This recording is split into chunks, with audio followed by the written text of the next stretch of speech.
विषय के जो अभ्यर्थी हैं, अगर वो डिस्क्वालीफाई नहीं होते, मतलब अयोग्य नहीं हो जाते हैं, तो उनकी नियुक्ति उनका पक्का है, क्योंकि वैकेंसी है ज़्यादा और अभ्यर्थी कम है उसमें। बीएड वालों को एक मौका है अभी अपनी जो भी लीगल रिकोर्स लेने करने का, या राज्य सरकार या एनसीटी अगर कोई अपने गाइडलाइंस अगर संशोधित करती है, को उनके पक्ष में निर्णय देती है, तो उनको एक मौका है।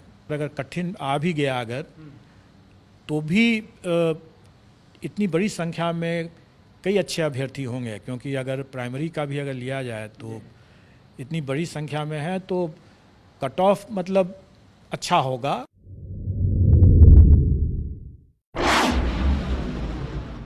बिहार में शिक्षक नियुक्ति को लेकर के विश्व की सबसे बड़ी परीक्षा हुई। जो इंतजामात किए गए थे उसकी सब जगह सराहना की गई। खुद अभ्यर्थियों ने भी माना कि बीपीएससी ने बेहतर काम किया है। हमारे साथ खुद बीपीएससी के चेयरमैन हैं अतुल प्रसाद जी, उनसे जान लेते हैं।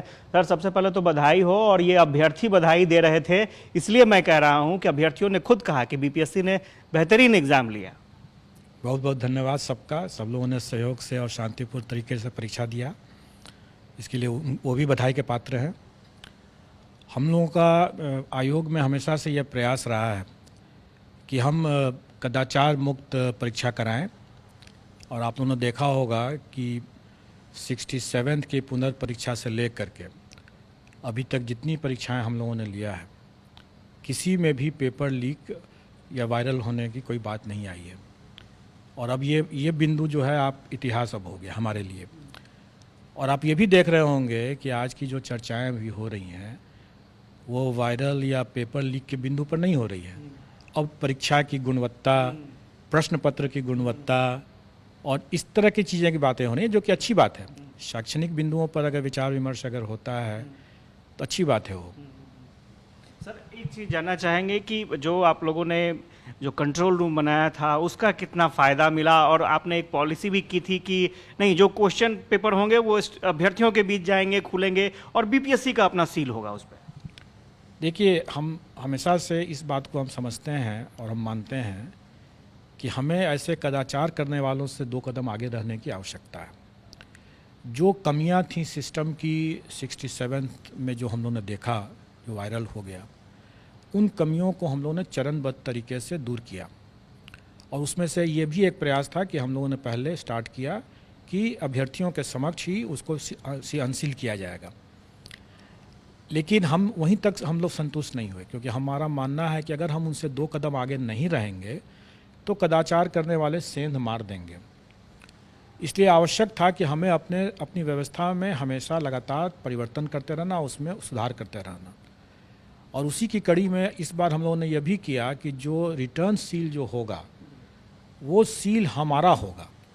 अभी तक हम लोगों ने पिछले बार में ये किया था कि जो रिटर्न सील होगा, मतलब रिटर्न बक्सा जब आएगा तो उसमें बक्से को जो सील किया जाएगा वो सेंटर सुपरिटेंडेंट का सील होगा। लेकिन इस बार हम लोगों ने उसको ही बदल करके कर दिया कि नहीं, सेंटर सुपरिटेंडेंट का वो सील नहीं होगा, वो सील हम देंगे। और फिर वो हम सीमित संख्या में देंगे ताकि सेंटर सुपरिटेंडेंट उसको लगा दे और फिर तब हमारे पास है, ताकि वो सेंटर सुपरिटेंडेंट के स्तर से या मतलब सेंटर के स्तर से कोई उस सील के साथ परिवर्तन कर दे, अभ्यर्थियों के समक्ष सील करने के बाद, अभ्यर्थियों के जाने के बाद उसको फिर से खोल करके फिर से सील कर दे, इस संभावना से इनकार नहीं किया जा सकता था। और इसी को देखते हुए ऐसा किया गया कि अब हमारा सीमित संख्या में सील जाएगा और उसी को लगा करके उनको वापस भेजना है। इसलिए अब इसकी भी गुंजाइश नहीं रह गई कि सील तोड़ करके फिर से सील करना संभव अब नहीं है। सर, अब तो इंतज़ार सबको रिजल्ट का है, और जो जानकारी मिल रही है रिकॉर्ड समय में रिजल्ट भी आना है। बिल्कुल, हमारा प्रयास ये है ही कि हम रिज़ल्ट दें। और जैसा मैं मानता हूँ कि 9वीं 10वीं और 10वीं 11वीं 12वीं इनका तो हम रिज़ल्ट जल्दी दे देंगे, पहले दे देंगे और जल्दी दे देंगे। जहाँ तक प्राथमिक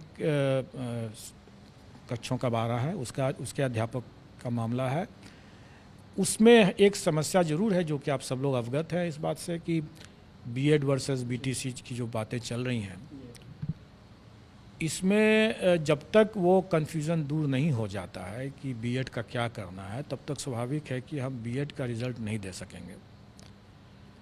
लेकिन जो कॉमन मेरिट लिस्ट में जो डिप्लोमाधारी जो आ जाएंगे उनका तो निश्चित रूप से हम रिज़ल्ट निकाल देंगे। बीएड वालों को एक मौका है अभी अपनी जो भी लीगल रिकोर्स लेने करने का, या राज्य सरकार या एनसीटी अगर कोई अपने गाइडलाइंस अगर संशोधित करती है, को उनके पक्ष में निर्णय देती है, तो उनको एक मौका है।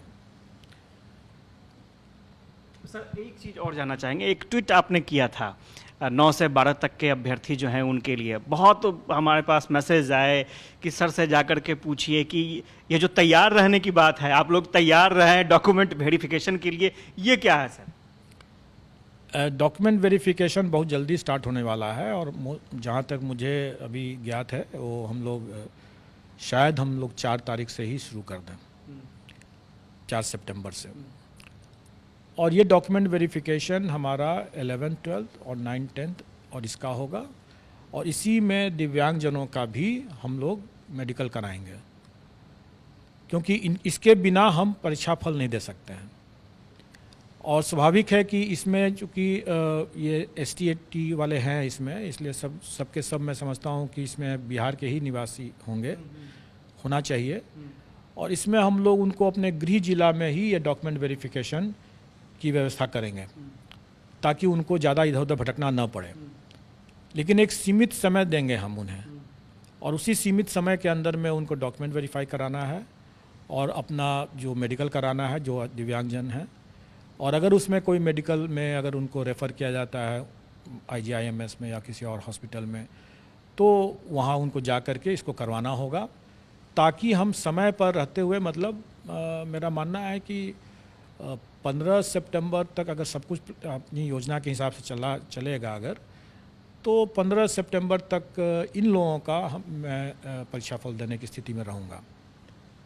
और जहाँ तक प्राथमिक की बात है, वो मैंने पहले ही बताया कि उनका डॉक्यूमेंट वेरिफिकेशन भी हम लोग स्टार्ट कर देंगे, और लेकिन उसमें थोड़ा टाइम लगेगा। तब तक प्राथमिक के अलावे जितने लोग हैं उन लोग हम लोग कर चुके रहेंगे। तो प्राथमिक वाले में थोड़ा सा विलम्ब है, और विलम्ब का कारण एक तो यह है कि उनकी संख्या बहुत ज़्यादा है और उसमें हमें कई तरह की चेकिंग करनी है, और दूसरा जो बीएड वर्सेस BTC का भी एक मुद्दा है। इसलिए इन सब को ध्यान में रखते हुए मेरा मानना है कि उनका डॉक्यूमेंट वेरिफिकेशन में थोड़ा टाइम लगा। मैंने अपने पिछले प्रेस कॉन्फ्रेंस में ये कहा भी था कि 20 से 25 के बीच के आसपास में मेरा मानना हो सकता है, उससे पहले भी हम लोग स्टार्ट कर सकें, लेकिन लगभग वही समय रहेगा। सर कट ऑफ को लेकर के काफ़ी जिज्ञासा है अभ्यर्थियों में, उसके बारे में क्या कहेंगे? कट ऑफ के लेकर के हमेशा से ये जिज्ञासा लोगों को बनी रहती है, लेकिन मेरा मानना है कि अगर आप कुछ एक विषय को अगर छोड़ दें, मैंने तो जो देखा है उसके हिसाब से 9th 10th में सिर्फ 4 विषय, और हायर सेकेंडरी में मतलब 11th 12th में सिर्फ 3 विषय को अगर छोड़ दें, मतलब कि 7 विषय को अगर छोड़ दें, तो बाकी किसी भी विषय में कट ऑफ के लिए चर्चा करना, विमर्श करना या उसके लिए परेशान होने की कोई ज़रूरत नहीं है।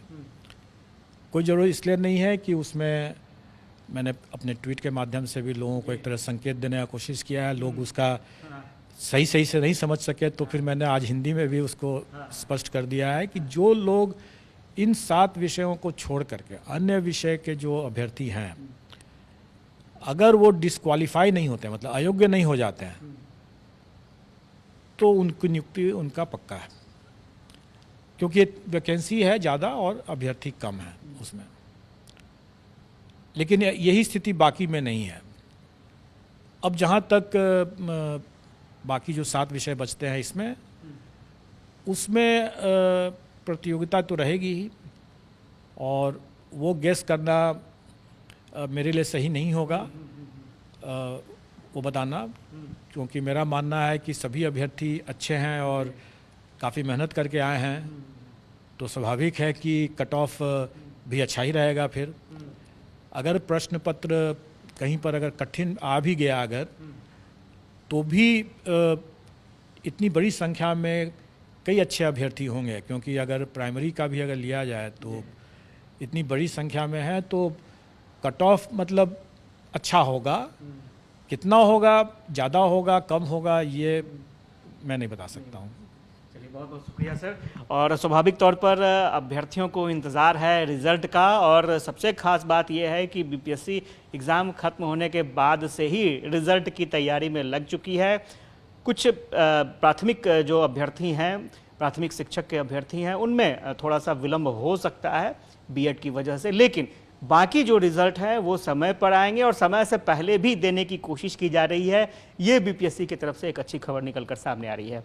कैमरा पर्सन आनंद के साथ आशुतोष चंद्र, कसस न्यूज़, पटना।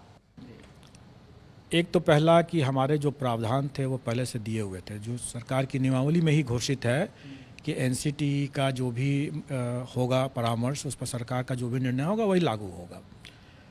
तो अगर वो परिवर्तित हो जाता है तो वो परिवर्तित हो ही जाएगा।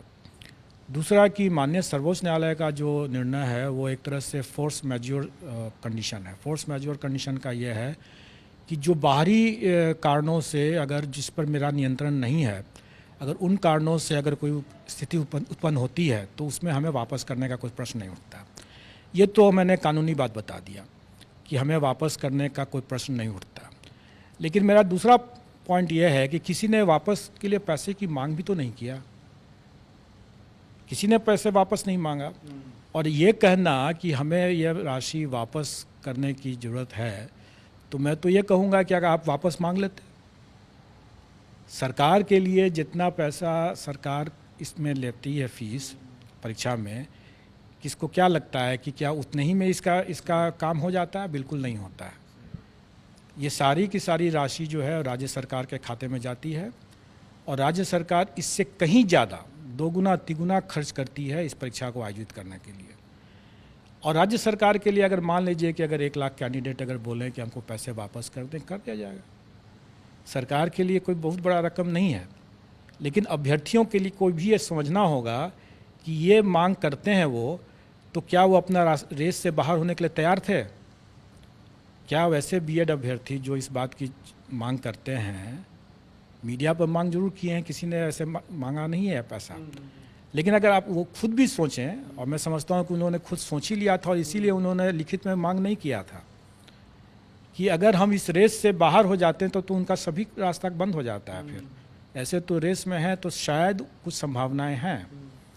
तो मैं समझता हूँ कि ये सिर्फ मीडिया के लिए उन लोगों ने ऐसी बातें किया और तरह तरह की अटकलबाजी करते रहते हैं, ये बहुत गलत है। और ऐसे चीज़ों को मैं आपको बता दूं कि ऐसे एक अभ्यर्थी के मामले में हम लोगों ने उससे कहा भी, हम लोगों ने देखा उसके इस तरह की मांग मीडिया पर आई, सरासर बीपीएससी को बदनाम करने की इस तरह की गलत सलत बात बोले। हम लोगों ने उसको नोटिस कर दिया और नोटिस में उसने रोते हुए उसने लिखित माफ़ीनामा दिया है।